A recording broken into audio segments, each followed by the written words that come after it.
Palakkad Mannarkkad police സ്റ്റേഷനിൽ CPM local സെക്രട്ടറിയുടെ കുത്തിയിരിപ്പ് സമരം. തെങ്കര ലോക്കൽ സെക്രട്ടറി കെ സുരേന്ദ്രനാണ് പ്രതിഷേധിക്കുന്നത്. ഈ ഡിവൈഎഫ്ഐ പ്രവർത്തകനായിട്ടുള്ള ഫിറോസിനെ ഒരു ദിവസം പുലർച്ചയ്ക്ക് വീട് വളഞ്ഞ് അറസ്റ്റ് ചെയ്ത് ഇവിടെ കൊണ്ടുവരികയും ഈ ഫിറോസിനൊരു ജാമ്യം കിട്ടാത്ത ഒരു സാഹചര്യം കൽപ്പിച്ചു കൂട്ടി ഈ പോലീസിൻ്റെ ഭാഗത്തുനിന്നുണ്ടായി. ഇന്ന് ആ ലീഗ് ഗുണ്ടാ സംഘത്തിലെ ഫർഹാൻ എന്ന് പറയുന്ന ഒരാളെ അറസ്റ്റ് ചെയ്ത് കൊണ്ടുവന്നിട്ടുണ്ടായിരുന്നു. കോടതിയിലേക്ക് ഇവർ ഹാജരാക്കുമ്പോഴാണ് അറിയുന്നത് 308 വകുപ്പ് ആ കേസിൽ അവരെ അറസ്റ്റ് ചെയ്തിട്ടില്ല.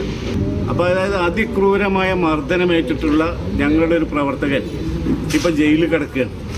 ഈ മർദ്ദനം നടത്തിയ ആളുകളാവട്ടെ ഇവിടെ പോലീസ് സ്റ്റേഷന് പരിസരത്തും നല്ല വിലസി നടക്കുന്ന ഒരു സാഹചര്യവുമാണ് ഇപ്പോൾ വന്നത്.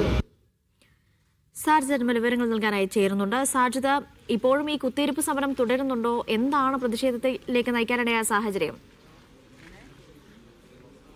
ഈ കുത്തിയിരിപ്പ് സമരം അവസാനിപ്പിച്ചത് തെങ്കര ലോക്കൽ സെക്രട്ടറി കെ സുരേന്ദ്രനാണ് മണ്ണാർക്കാട് പോലീസ് സ്റ്റേഷന് മുന്നിൽ കുത്തിയിരുന്നത്.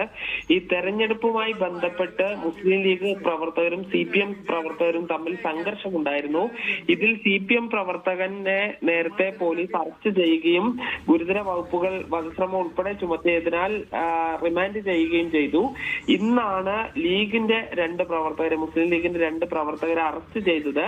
എന്നാൽ അവർക്ക് ജാമ്യം ലഭിക്കുകയും ചെയ്തു. ഇത് ലീഗ് പ്രവർത്തകർക്ക് ഗുരുതര വകുപ്പുകൾ ഇട്ടില്ല എന്ന് ആരോപിച്ചുകൊണ്ടാണ് ലോക്കൽ സെക്രട്ടറിയുടെ നേതൃത്വത്തിൽ പ്രതിഷേധം നടന്നത്. ഈ കുത്തിയിരിപ്പ് സമരം മണിക്കൂറുകൾ നീണ്ടു നിന്നു. പിന്നീട് ഏരിയ സെക്രട്ടറി നാരായണൻകുട്ടിയുടെ നേതൃത്വത്തിൽ വന്ന് പോലീസുമായി ചർച്ച ചെയ്തു. നാളെ DYSPയുമായി ചർച്ച ചെയ്തതിന് ശേഷം മറ്റു കാര്യങ്ങൾ തീരുമാനിക്കാമെന്ന ഉറപ്പിന്മേലാണ് സമരം അവസാനിപ്പിച്ചത്.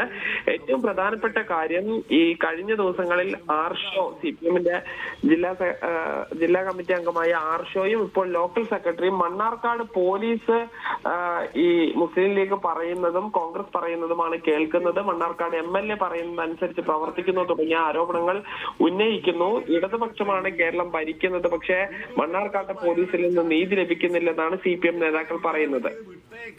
ശരി, സാജിദാണ് വിവരങ്ങൾ നൽകിയത്.